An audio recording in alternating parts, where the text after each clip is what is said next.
Justicia es una palabra clave en nuestra moralidad. Las violaciones de la justicia son flagrantes y pueden arruinar relaciones en un instante. La sensibilidad hacia la justicia se desarrolla a una edad muy temprana. Estamos estudiando a niños de 3 meses y esperamos resultados esperanzadores. Los niños no disciernen entre qué es justo y qué no. Eso lo dicen los adultos. Como no discernimos, los adultos hacen lo que consideran y nosotros no podemos hacer nada para frenarlos. Imaginemos que existe un concepto de justicia que la gente puede blandir para exigir responsabilidades a los políticos. Sería un gran primer paso. Yo creo que la pregunta es, ¿por qué importa la opresión? ¿Por qué importa que todo un grupo de personas no disfrute de las mismas oportunidades que otras? La justicia viene a corroborar que la vida de unos y otros está interconectada. Tenemos que zafarnos de la idea de que la única medida del éxito es la riqueza económica.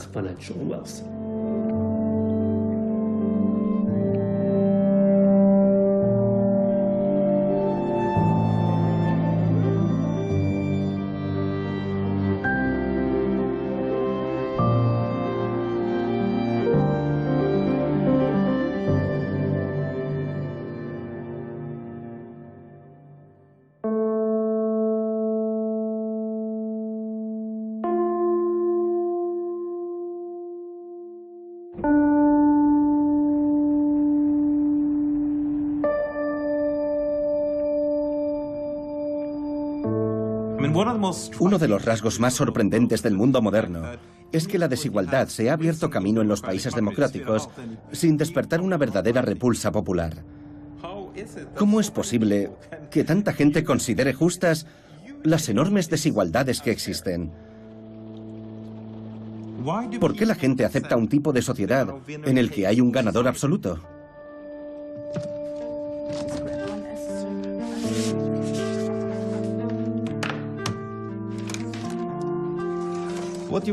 Hoy llevaremos a cabo un experimento sobre la toma de decisiones financieras. Hasta la fecha, el razonamiento económico afirmaba que no hay desigualdad buena. Pero hemos comprobado que hay otros razonamientos paralelos que sostienen que hay desigualdades justas y desigualdades injustas. Bien, ahora leed las instrucciones. Tomaos vuestro tiempo, leedlas detenidamente y preguntadnos cualquier duda. Tienen que hacer ejercicios y sumar cantidades, y así irán adquiriendo puntos. A continuación emparejamos a 2 participantes y le decimos a cada uno: aquí tienes el dinero que habéis conseguido tú y esta otra persona. Ahora tienes que decidir cómo dividirlo. Es una tarea muy sencilla. Es lo único que tienen que hacer. Si decides quedarte todo el dinero, te lo llevas a casa. Si decides compartirlo, la otra persona también se lleva algo.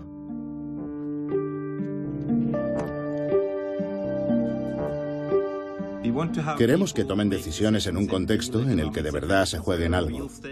Cuando les decimos que van a ganar dinero, lo decimos en serio.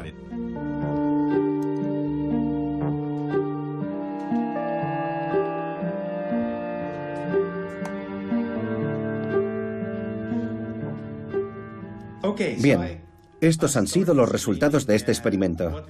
Las personas que consiguieron menos dinero fueron las que más dinero compartieron. En este experimento vemos muy clara la asociación entre meritocracia y justicia. Es decir, aquella persona que se merece más dinero se lleva más dinero.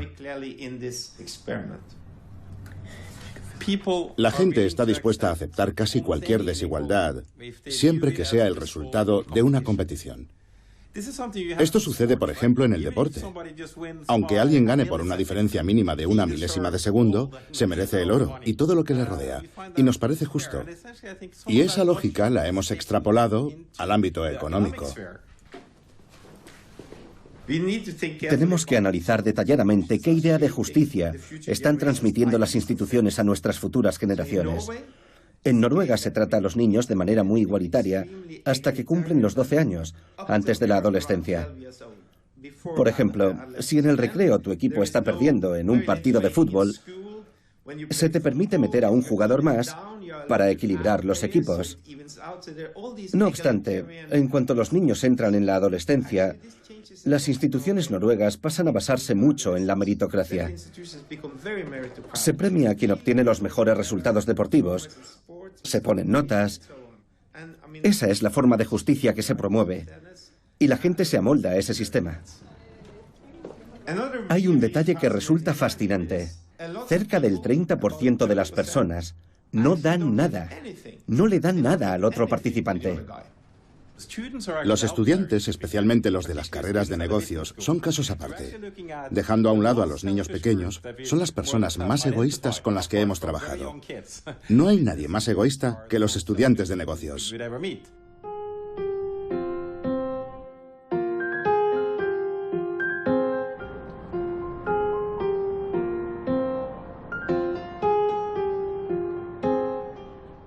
Ganaba 60.000 euros a los 26 años. No tenías que haber echado todavía el jengibre. No pasa nada, pero primero tiene que hacerse la cebolla hasta que se poche, ¿vale? Sí. Cuando yo tenía unos 30 y pocos, una amiga del colegio, que ahora es profesora, creía que no era justo que a mí me pagaran tanto y a ella tampoco. Y un día le dije, es que no es fácil encontrar a gente como yo. Detrás de todo esto hay unos principios de mercado. Hay muchas personas que podrían dar clase, pero no muchas pueden hacer lo que hago yo. ¿Lo has quemado? Bueno, yo también lo quemé, así que no puedo decir nada. Yo lo quemé 3 veces. ¿Por qué nos pagan tanto? El caso es que hay mucho dinero flotando en el aire en Londres y las posibilidades de ganar mucho dinero cuando respiras un ambiente en el que se mueven miles de millones es muy grande. Si se redujera a la mitad el sueldo de todos los habitantes de la ciudad, ¿cuántas personas se marcharían del país? Yo creo que nadie. Si quieres lo puedes comprar, vale 50 peniques. ¿Todo? Sí, todo. El objetivo del programa es cambiar el comportamiento. Quien lo cursa termina cocinando casi por arte de magia. Aquí elaboramos recetas que cuestan poco más de 1 euro. Y eso las equipara con la comida rápida. Sabemos que la gente con sueldos bajos tiene problemas de deudas. Hasta cierto punto tenemos lo que tenemos por una cuestión de suerte. Y no sé cuánta gente se da cuenta de ello. A menudo creemos que tenemos lo que nos merecemos, pero los estudios indican que el factor suerte es crucial en nuestras vidas. Cuanto más rico eres, más listo te crees. Sí, yo creo que soy lista, pero al mismo tiempo soy muy consciente de que hay un gran factor suerte. La gente con la que he coincidido, los padres que me han tocado, la educación que he recibido. Conozco a gente que no tiene nada de todo eso y eso es solo suerte. No me parece justo, no me lo parece, y si puedo contribuir de alguna forma lo haré. No llegaré a vender mi casa y distribuir a partes iguales el dinero entre todo el mundo. Creo que ese sería mi tope.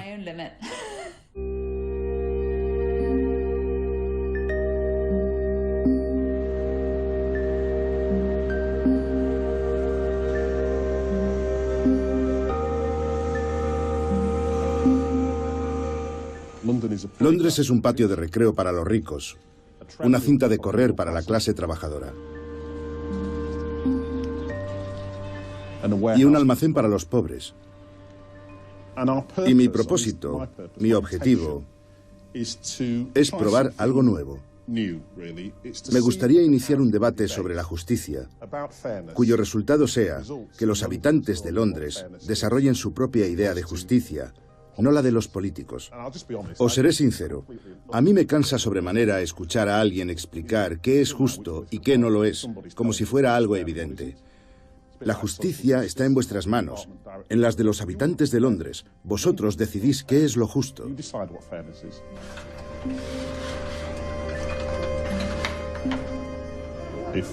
Si logramos alcanzar el consenso de que la justicia está en manos de la gente, llegará un momento en el que los políticos tendrán miedo de la gente, y no a la inversa. Creo que cuando los políticos de izquierdas, derecha o centro dicen «eso es injusto», engañan a la gente. Deberían preguntar «¿vosotros qué creéis?». Me parece obsceno que se utilice el término asequible en el mundo inmobiliario. Según la jerarquía de necesidades de Maslow, tener un techo sobre la cabeza es una necesidad básica. La Comisión por la Justicia fue la primera plataforma cuyo objetivo era analizar la justicia en Londres, y es la primera de su naturaleza desde 1890. Nosotros inventamos el umbral de la pobreza. Cuando hablamos de justicia, ¿qué queremos decir? Porque tenemos leyes, política, práctica. Lo que espero conseguir a través de la Comisión por la Justicia es aclarar qué queremos decir con una ciudad justa. ¿Qué políticas favorecen la justicia? Pienso mucho en la gente que se pasa horas rellenando solicitudes de empleo y que sin embargo no obtienen ni una respuesta. Los sentimientos más profundos y verdaderos de justicia los encontramos entre los jóvenes de Londres. Muchos padres quieren ayudar a sus hijos, pero no pueden por una razón u otra. La noción de meritocracia es una fantasía. Hay muchos niños pobres que nacen más inteligentes que otros niños ricos, pero a los 7 años se quedan rezagados y los adelantan los niños ricos por razones de acceso y de privilegios.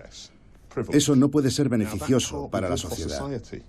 Siguiente, el precio de la vivienda. Hannah pregunta, ¿dónde voy a vivir? Cuando hablo con los jóvenes de Londres, me transmiten que se sienten excluidos.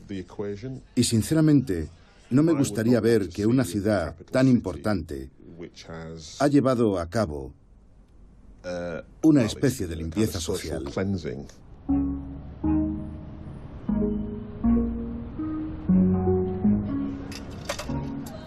Muchos me llaman idealista. Comisión por la Justicia, por la equidad, qué ridículo. Es sorprendente que los que dicen que el mundo es injusto son los que más se han beneficiado de la injusticia.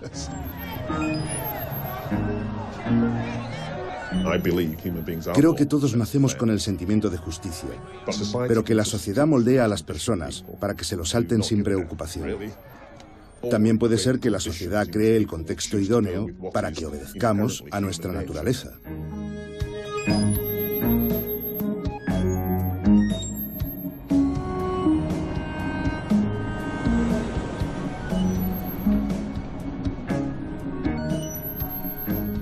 En nuestro centro tratamos las nociones de ayudar y hacer daño.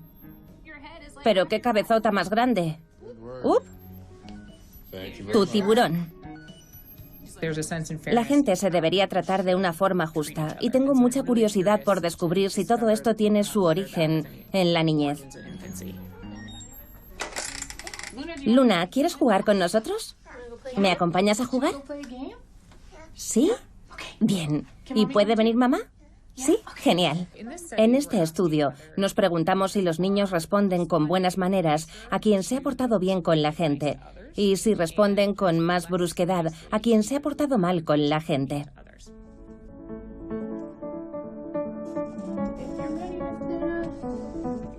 Primero, los niños ven una escena.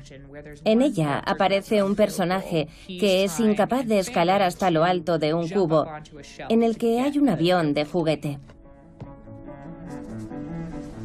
Entonces otro personaje pega un salto, consigue el avión y se lo da al personaje anterior. Esa es la marioneta buena. Y también está la marioneta mala.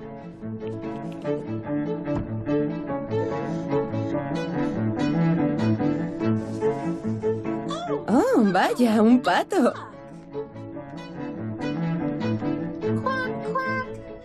A continuación enseñamos a los niños cómo los personajes, tanto la niña que había sido buena como la que había sido mala, muestran su preferencia por un juguete o el otro.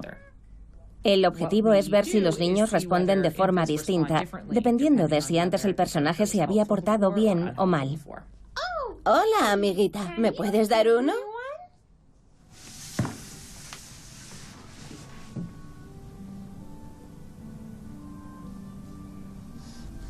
Una tercera parte de los niños que interactuaron con la marioneta mala dijeron, no te doy nada.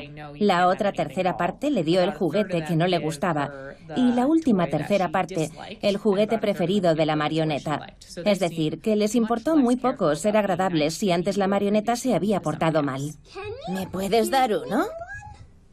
Y por el contrario, a la marioneta que se había portado bien antes, todos le dieron el juguete que le gustaba. ¡Hola! ¿Te gusta el señor león? Sí, dale un abracito. ¡Qué cariñosa! Hemos comprobado que cuando los niños muy pequeños muestran generosidad, ellos mismos salen beneficiados. Te gusta compartir, pero no querías compartir nada con esa marioneta tan mala. Gracias. Estamos desarrollando un estudio con el que analizar si los bebés de corta edad muestran los mismos patrones. Mira quién está aquí. ¿Haces flexiones? Al menos a los 3 meses de edad, los niños parecen especialmente sensibles al daño. A mi entender, eso corrobora que hay algo innato.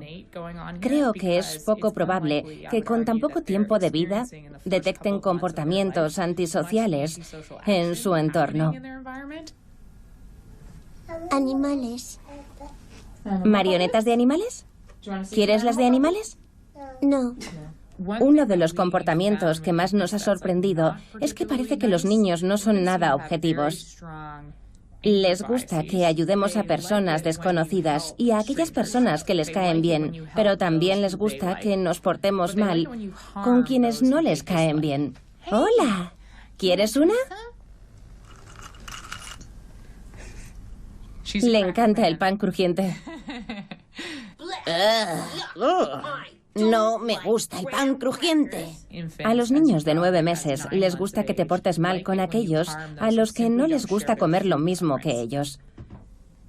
Resulta sorprendente cuánto se parecen un bebé y un adulto en cuanto a la capacidad de mostrar sus preferencias, basándose en cuestiones tan sencillas como ¿te pareces o no te pareces a mí?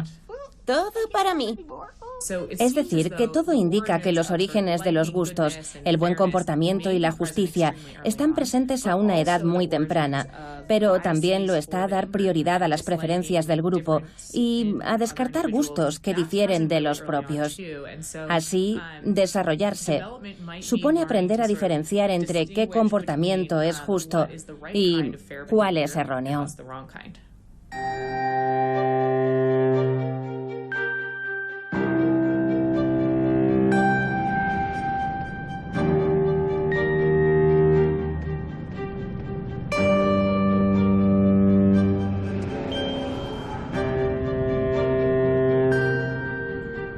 Creo que la justicia es uno de los conceptos que más nos atrae.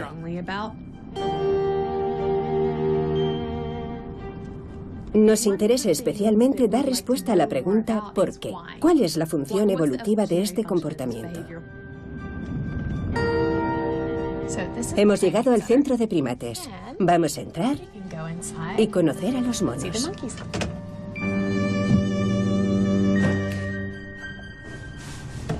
Aquí tienes la bolsa de pepinos. Cuidado con las manos. Siempre me pongo guantes para tocar la comida. Generalmente, cuanto más dulce es la comida, más les gusta. Una forma de saber si les va a gustar la comida es que sea cara en el supermercado. Su fruta preferida es la uva y su segundo plato favorito es el pepino. Les encantan los pepinos y no les gustan nada los pimientos morrones. Nos interesa medir el rechazo a la desigualdad. ¿Cómo reaccionan cuando obtienen una recompensa menos valiosa que la que reciben sus iguales? ¿Ves esto? Esos soniditos significan que quiere comer y que está contento. Os presento a Logan y a Liam. Vamos a hacer un juego. Liam me devolverá un objeto y yo le daré un pimiento. Y luego Logan me devolverá un objeto y yo le daré una uva. Es muy interesante ver su reacción cuando se enojan. Dan golpes a la jaula, te tiran cosas y a veces se acurrucan en una esquina y se niegan a interactuar. Toma, Logan. Buen chico. ¿Ves esto? Liam. Toma, Liam. ¿Me lo das? ¿No te interesa? No sabemos a ciencia cierta por qué la injusticia genera esta enérgica reacción, pero es un hecho. La cuestión es, si uno recibe lo suficiente, ¿por qué le importa que otros reciban más? ¿Pero es así? Probablemente sea en el fondo una reacción emotiva, una forma de plasmar la frustración de ese momento en el que nos damos cuenta de que recibimos menos. Buen intento. Una de las hipótesis sobre la idea de justicia es que se trata de un mecanismo mediante el cual un individuo determina el valor de sus socios o colaboradores. Es decir, que si trabajamos en grupo y empezamos a frustrarnos porque tenemos la sensación de que otros están llevando más que nosotros, quizá ha llegado el momento de buscarnos a otros socios. Y esto es aplicable a personas, primates, perros o lobos. Liam. Liam. Liam, esta idea se pasó por alto durante mucho tiempo, porque se creía que iba en contra de la selección natural, según la cual cada uno vela por sí mismo. Son más rápidos que yo. Sí, ese es el objetivo de la evolución, pero deja a un lado la idea de que a veces es más fácil conseguirlo trabajando en equipo. ¿Ves esto? Y ahí es donde los monos capuchinos tienen mucho que enseñarnos. No siempre se tienen que llevar la uva los individuos dominantes, sino que a veces se la llevan otros.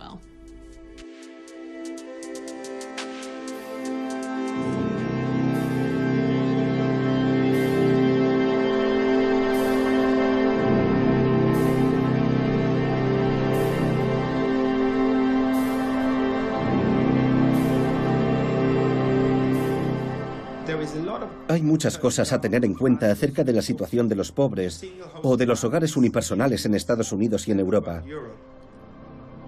Hay mucho por aclarar acerca de qué tiene de cierto la idea de la responsabilidad personal y de lo merecido, la idea de que los pobres son responsables de las elecciones que han tomado. Es una noción muy compleja que deja una gran pregunta en el aire. ¿Qué es elegir? En este experimento vuestra elección cuenta. No es una pregunta tipo test ni una hipótesis. La solución está en vuestras manos. Vamos a hacer una transferencia del dinero que habéis decidido dar a cada individuo y se hará efectiva en los próximos días. Los estudiantes se enfrentaron a una situación real. Dos personas que trabajaban para el Choice Lab habían recibido salarios distintos al azar. A uno le pagaban 800 y al otro nada. Preguntamos a los estudiantes, ¿queréis redistribuir el salario entre el que se llevó todo y el que hizo el mismo trabajo y no ganó nada? Y la mayoría respondió sí, por supuesto. En este caso, el trabajador A ha tenido más suerte. Y me parece justo que se trate a los dos por igual. Así que le daría al trabajador B 400 del trabajador A. Muy bien. Esa era la base. A continuación hemos hecho dos manipulaciones. Algunos de vosotros habéis sugerido otras opciones que son estas, pero la elección no tenía valor, porque seguiría siendo cuestión de suerte. Podéis elegir 25 puntos e ir a lo seguro, o jugar a la lotería. El que gane la lotería ganará 800 puntos, y el que pierda se llevará 0. En cuanto se introduce la posibilidad de elegir, la gente dice, ahora la desigualdad es aceptable en gran medida, ahora se decantan. Ese hombre ha perdido en una lotería en la que él mismo decidió participar. Así que... Muy bien, seguimos. Mucha gente cree que si los pobres están como están, la responsabilidad es suya. Porque su situación, en el fondo, refleja las decisiones que han tomado. Refleja que dejaron los estudios, refleja que se divorciaron, refleja que no trabajan a tiempo completo. Y ahora tenemos que dar un paso atrás y pensar... Sí, ellos tomaron esas decisiones, pero ¿qué alternativas tenían? ¿Acaso podrían haber seguido estudiando sin tirar todo lo demás por la borda? La siguiente pregunta sería si podían tener acceso a la educación. Estas cuestiones son fundamentales cuando intentamos justificar que los pobres reciban una determinada cantidad. Es decir, ¿está justificado o no? En Estados Unidos, por ejemplo, la cuestión de la responsabilidad se tiene en cuenta en algunos debates públicos, como el de la sanidad. ¿La gente de izquierda se porta de manera distinta que la gente de derechas?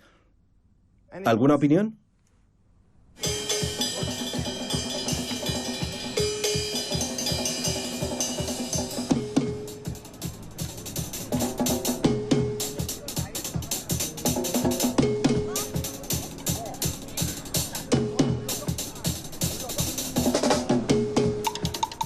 Yo era muy de izquierdas. Odiaba a Ronald Reagan y me encantaba Bill Clinton. En el año 2000 empecé a estudiar psicología política porque no soportaba ver lo mal que lo estaba haciendo el Partido Demócrata. Como no sabían hablar de moralidad, decidí estudiar psicología política para ayudar al Partido Demócrata a expresarse mejor. Ese era mi objetivo. Durante mis estudios me comprometí a entender a fondo al Partido Conservador. Para ello leí libros y revistas conservadoras. Me fijé en su forma de hablar y terminé comprobando que no están locos, que dan opiniones sobre la sociedad, la familia, el matrimonio y el respeto que son muy importantes para el buen funcionamiento de una sociedad decente. Al final terminé alejándome de la política. No soy de nadie e intento entender a todo el mundo.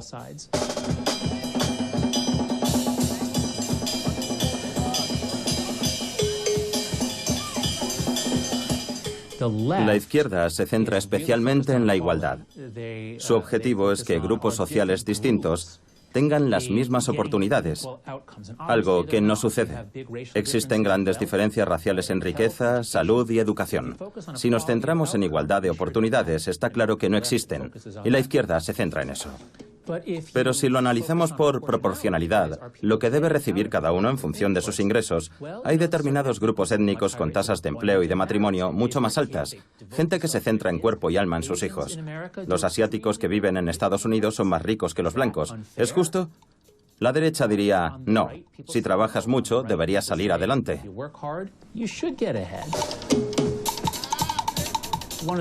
Uno de los factores que promueven la desigualdad racial en este país es que la familia negra empezó a desintegrarse en la década de los 60. El senador Daniel Patrick Moynihan escribió un informe alertando de que si seguía aumentando el número de nacimientos fuera del matrimonio, los afroamericanos estaban abocados al desastre.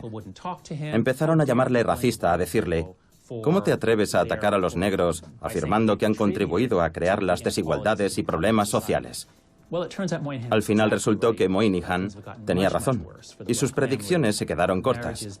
El matrimonio y la educación son las dos principales causas del éxito o el fracaso en la vida.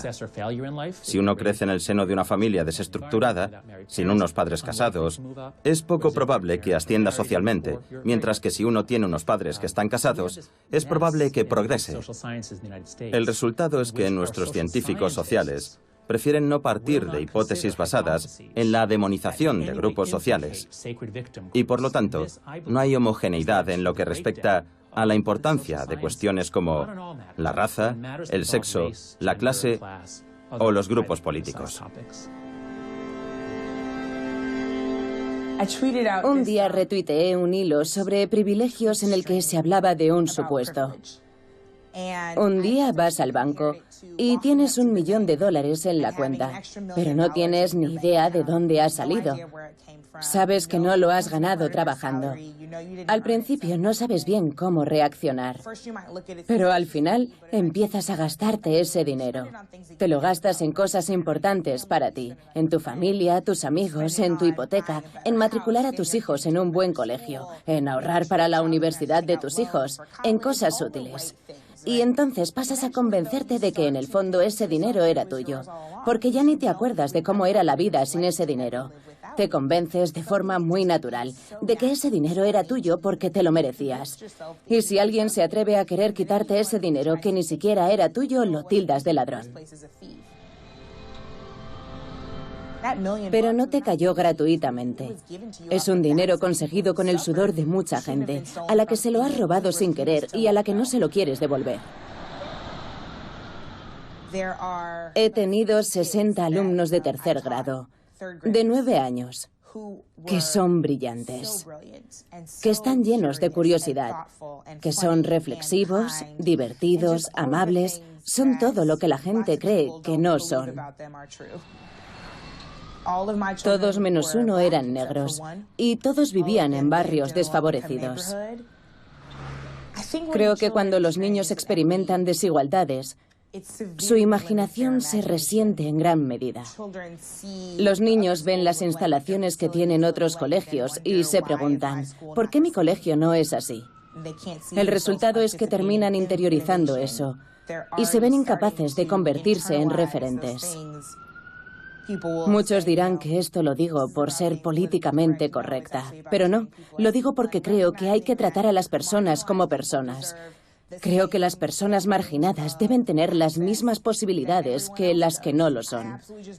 Desde luego no me parece justo decir que todo se resume a cómo tus propios padres se acostumbraron a unas determinadas desigualdades. Muchos de esos padres se vieron sorprendidos por unas circunstancias y un contexto temporal en el que no pudieron ofrecer a sus hijos todo lo que ellos querrían.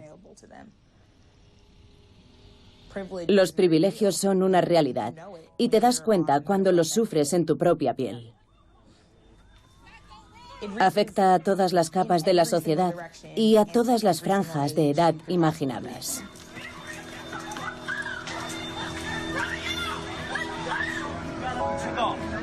Escuchadme bien, no quiero que os mováis de aquí. No me hagáis perseguiros con todo el equipo con el calor que hace, solo porque estáis haciendo el imbécil por la calle. Y vosotras fuera. Venga, chicas, marchaos de aquí. Marchaos. Venga, fuera.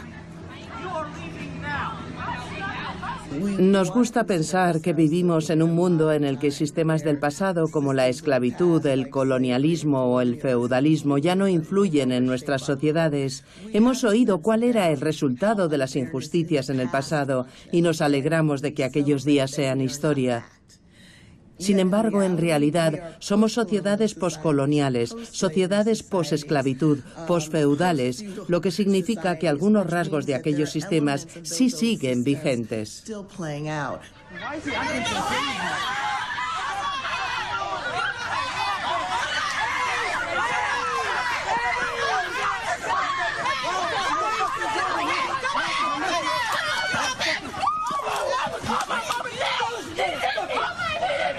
Os he dicho que os marchéis. ¡Dios mío! Algunas personas se encuentran en una situación de desventaja y eso significa que otras están en una situación de privilegio. Si te incomoda oír esto es porque en el fondo no estás preparado para enfrentarte a la verdadera estructura de tu sociedad. La justicia y la igualdad son dos conceptos distintos, dos retos que deben afrontar todos los países. Es un fenómeno global. Para Estados Unidos, y apuesto que para la mayoría de los países, hay determinados grupos sociales que tienen un menor acceso al sistema político y a la justicia. Por ejemplo, es poco probable que la policía se crea las denuncias interpuestas por mujeres negras. Es poco probable que se inicie un juicio contra sus supuestos violadores.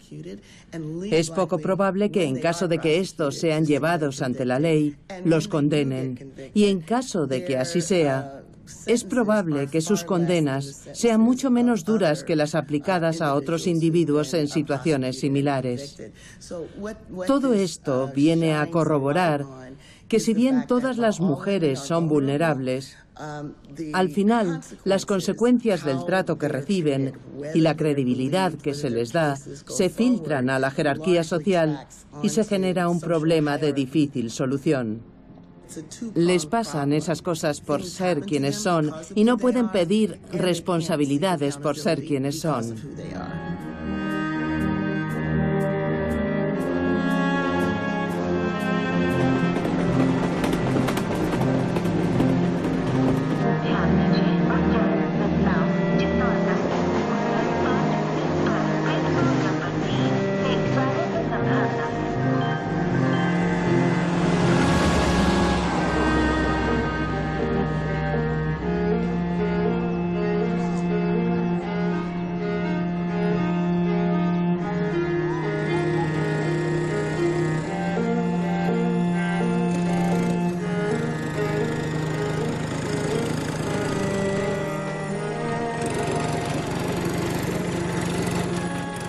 Vine aquí después de casarme y mis suegros me dijeron que había heredado su trabajo. Fue un jarro de agua fría, porque si me hubiera casado con alguien de otra casta, habría heredado algo mejor.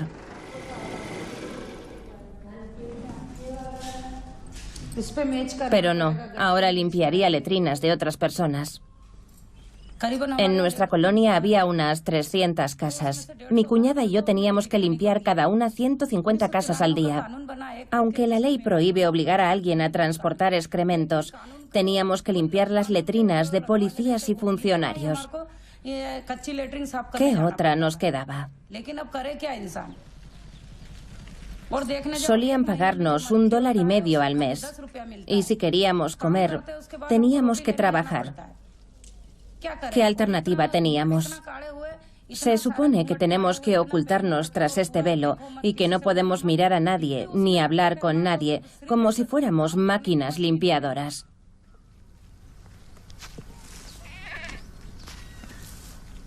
Son imposiciones sobre las mujeres. ¿Por qué tantas restricciones sobre las mujeres? Ponte esto otro, no puedes salir de casa sin esto. Así se crea una identidad. ¿Por qué no es aplicable a los hombres?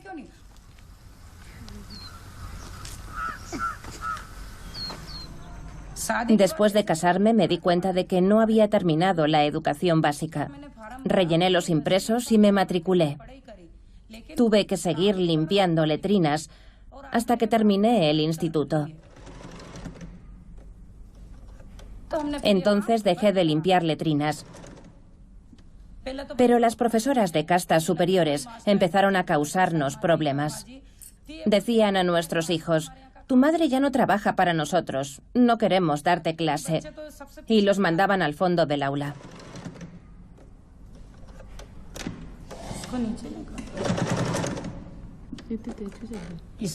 La culpa la tienen los más poderosos. Ellos han creado estas reglas para los demás. Se espera que nosotras sigamos sus reglas. La sociedad no va a cambiar tu situación. Debemos actuar de forma individual para cambiar estas normas. La sociedad la forman hombres y mujeres y no hay más que hablar. ¿Vale así?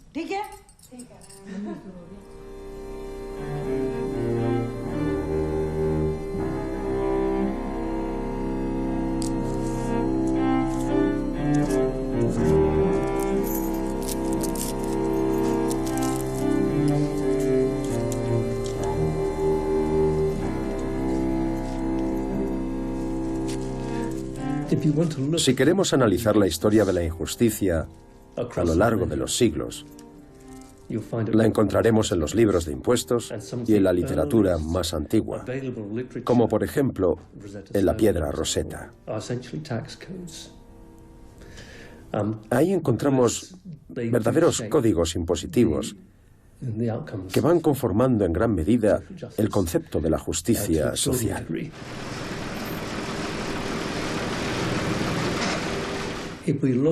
Podemos centrarnos en el funcionamiento de las multinacionales, por ejemplo. Se trata de empresas que existen en varios países y con ellas surge una duda. ¿Cómo se distribuye la riqueza que generan? Esta cuestión la abordó la Liga de Naciones en la década de los 20 y los 30. Pero el debate estuvo en manos de Gran Bretaña, Francia y Alemania, que conformaron las reglas a su propio antojo. Ni por asomo iban a ceder los derechos impositivos a los países más pobres, a sus colonias. Estados Unidos fue crucial a la hora de conformar una serie de reglas que les convenían a ellos. Gracias a esas reglas, pretenden afirmar que sus beneficios se derivan de sus empresas localizadas en Bermudas, Islas Caimán o Jersey. Y aunque todo el mundo sabe que eso es mentira, las normas lo permiten. Es un acto corrupto y flagrante que ha socavado la democracia y el Estado de Derecho. Ha contribuido a propagar la idea de que hay una regla para los ricos y otra para el resto de los mortales. Y eso ha corrompido nuestra idea de justicia.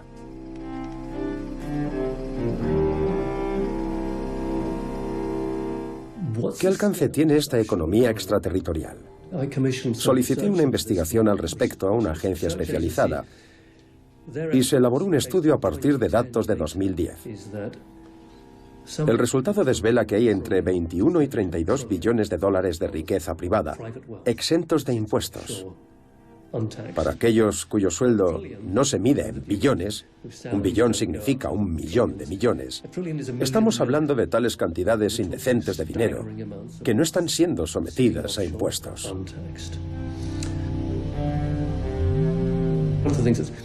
Una de las cosas que más me ha enfadado ha sido ver cómo en la década de los 90 se abrió un debate sobre la corrupción y se empezó a señalar con el dedo al sur de Estados Unidos y acusarle de que su corrupción había provocado pobreza y desigualdad.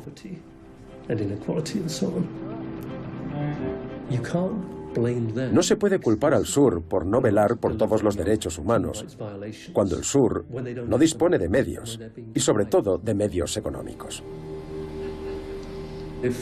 Si algunos paraísos fiscales como Gran Bretaña, Suiza y Luxemburgo ayudan a las élites y a las todopoderosas multinacionales para que no tengan que pagar impuestos en algunos de los países más pobres del mundo, ¿acaso no son cómplices en el abuso de los derechos humanos de los más vulnerables?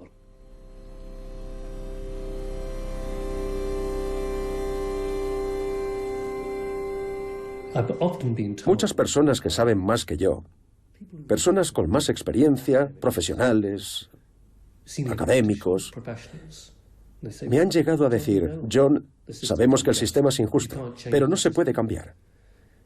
Y cuando oyes esas 5 palabras, no se puede cambiar el sistema. O son 6, da igual. No se puede cambiar el sistema. Me enfado sobremanera. El sistema lo hemos hecho nosotros. No fastidies. Claro que lo puedes cambiar. Estos son los documentos que han destapado el escándalo de los papeles de Luxemburgo. 28.000 páginas confidenciales que contienen más de 50 acuerdos entre multinacionales y la administración tributaria de Luxemburgo. Gigantes como Apple, IKEA y Amazon se han beneficiado de medidas fiscales que les han permitido pagar impuestos que no superan el 1%. Los 3 ciudadanos franceses que han filtrado los documentos serán llamados a declarar.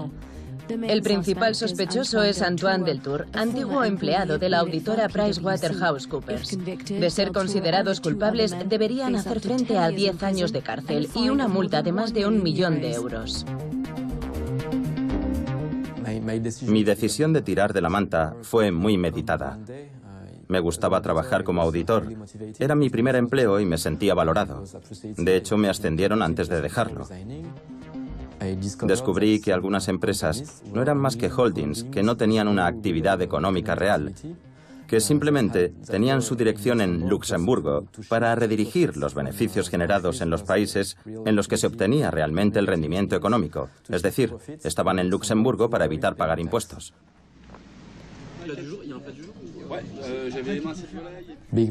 Mientras que las grandes multinacionales evitan los impuestos, los ciudadanos de a pie y los pequeños negocios tienen que pagar grandes cantidades y sufrir no pocas medidas de austeridad.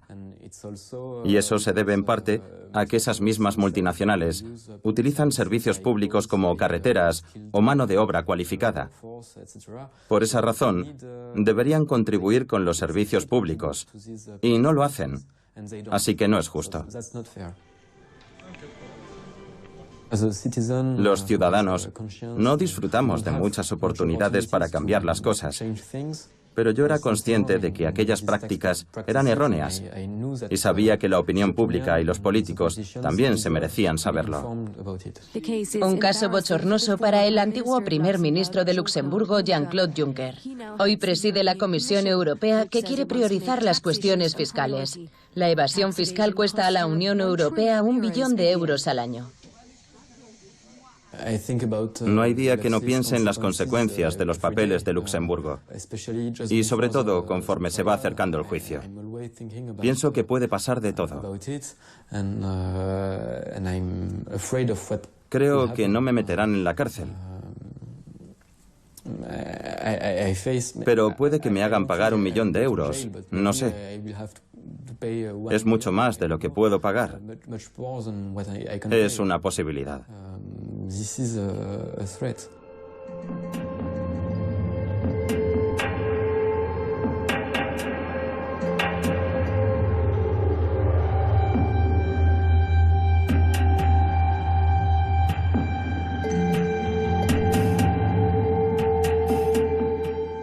La desigualdad es un saco con muchos dilemas a los que debemos hacer frente en el desarrollo de nuestras sociedades. Tenemos que desenmarañar el concepto de desigualdad, porque una sociedad puede ser muy igualitaria en ingresos y al mismo tiempo todo el mundo ser muy pobre. Y para mí eso no es una sociedad buena ni justa.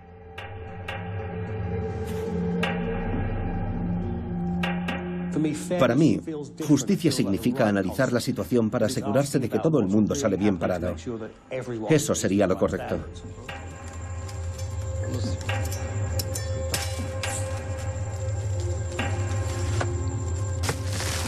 Costa Rica es un ejemplo muy interesante. Tiene un nivel de progreso social mayor que Italia, que es un país del G7, pero un PIB muchísimo más bajo, menos de la mitad del de Italia. El índice de progreso social se plantea una pregunta. ¿Cuándo decimos que una sociedad es buena? Y lo define en 3 cuestiones. ¿Todos los ciudadanos tienen cubiertas sus necesidades básicas de supervivencia?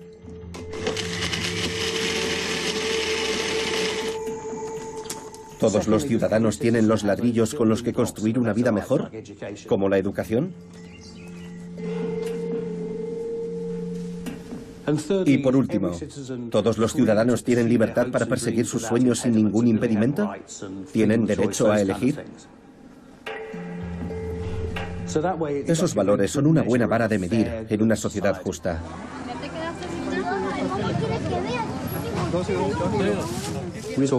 En el siglo XIX fuimos testigos de cómo se implantaba en Costa Rica la educación primaria universal.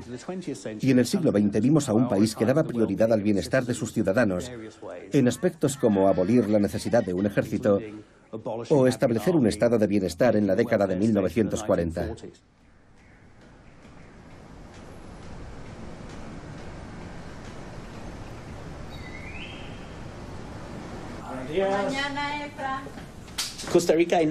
En Costa Rica, cada dólar que generamos lo transformamos con éxito en beneficios sociales.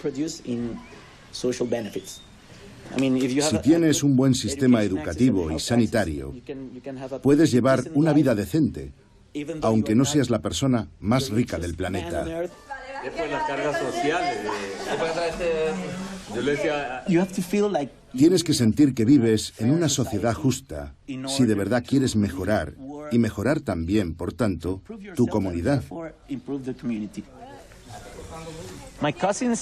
Mis primos pueden tener aspiraciones profesionales para ser lo que quieran ser.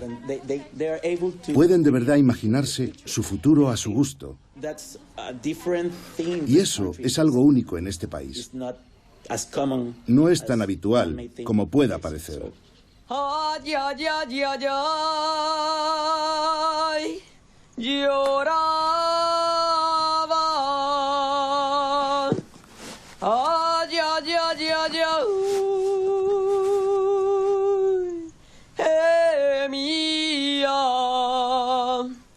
Las piedras jamás,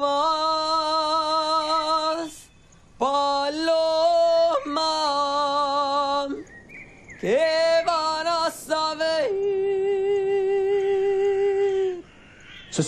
El progreso social en Costa Rica se ha ido construyendo paulatinamente, como sucede con muchas inversiones. El progreso social es un esfuerzo prolongado en el tiempo. Paloma, ya no le llores.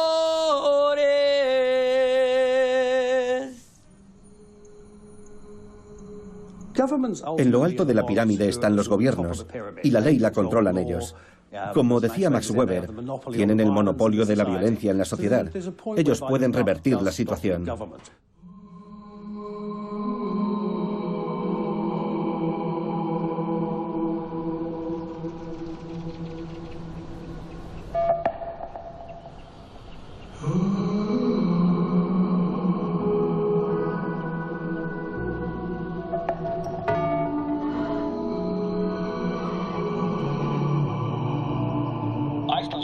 El primer ministro de Islandia ha dimitido el pasado martes al convertirse en la primera gran víctima de los papeles de Panamá. Según la documentación filtrada, Gunn Loxon poseía una empresa offshore con su esposa y no lo declaró al entrar en el Parlamento. Se ha producido la que algunos consideran la manifestación pública más multitudinaria en la historia de Islandia. El Partido Pirata ha comprobado que tras la publicación de los papeles de Panamá ha aumentado el apoyo recibido en un 43%.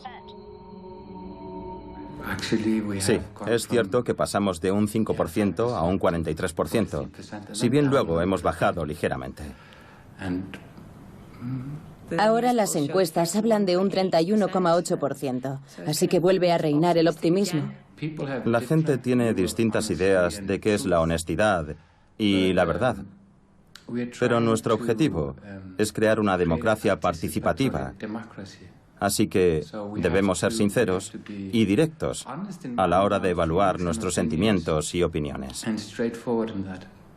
Tras la crisis financiera de 2008, la gente empezó a creer que nosotros íbamos a solucionarlo todo, que todo iba a ir a mejor, que había que remar en la misma dirección y que quizá todos ganaríamos menos, pero que como éramos una sociedad íbamos a avanzar juntos. Y cuando salió a la luz lo de los papeles de Panamá, fue como un jarro de agua fría.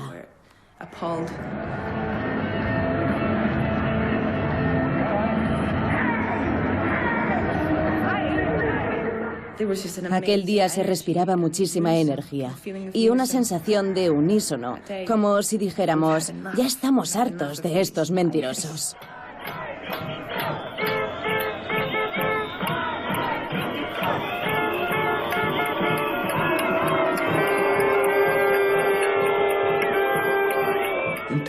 Muchos creemos que el mal comportamiento financiero, que es algo que nos preocupa mucho en Islandia, es un comportamiento adictivo. Hay gente que quiere alcanzar un determinado tipo de éxito o su definición de éxito, y quizá esas personas provengan de una familia adinerada. Quizá el padre amasó una fortuna de 5.000 millones y el hijo también quiere llegar a esa cantidad. O quizá es una meta que se ha puesto una persona. Pero para que nuestra visión funcione, también tenemos que ser capaces de analizar todo con benevolencia, como se hace con un fallo, con una adicción o con el alcoholismo. Cuando la gente es avariciosa, cuando la gente traiciona sus responsabilidades, lo que hace es caer en una especie de enfermedad. Y lo que no podemos hacer es aislar a esa persona. Debemos analizar el funcionamiento de nuestro sistema. La gente puede ver que somos de lo más sinceros, de lo más transparentes. Y creo que esa es una de las claves para alcanzar la justicia. Es decir, que la gente tenga acceso a una información que en el fondo le pertenece. No siempre es fácil y sabemos que no podemos dar clases de ética. Tenemos que comportarnos de forma ética, porque los niños aprenden de lo que ven, no de lo que les decimos.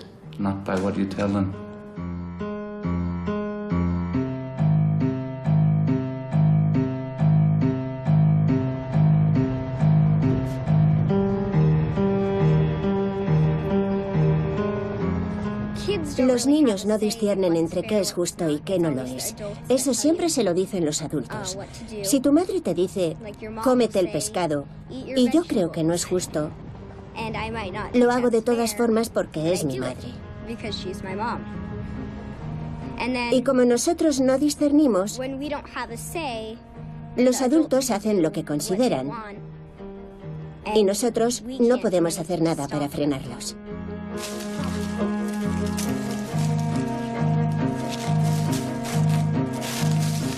Mi hija empezó a colaborar con este grupo a los 9 años y como al final estas cosas te tocan tan de cerca, una, en tanto que madre, tiende a querer protegerla y desearía que no tuviera nada que ver con este litigio.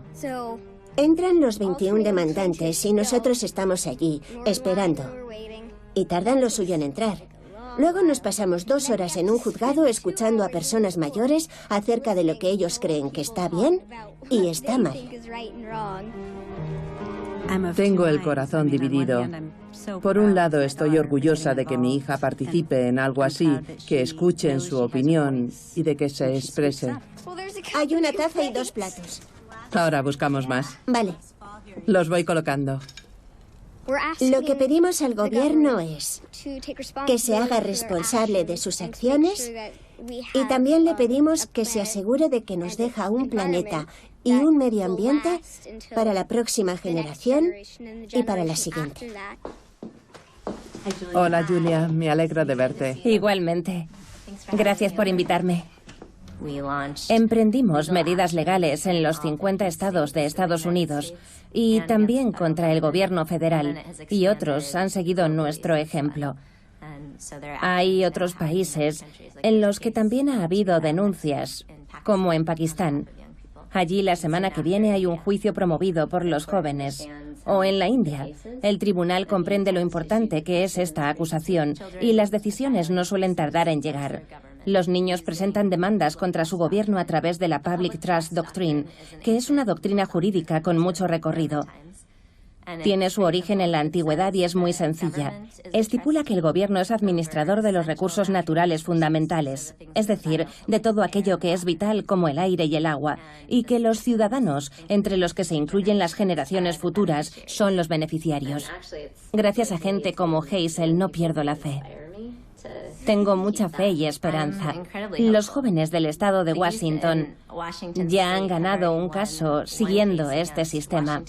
Así que ya hay un precedente.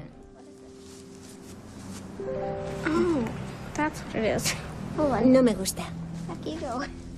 Hay cuestiones de justicia que tenemos que plantearnos a fondo, porque se las vamos a transmitir a futuras generaciones.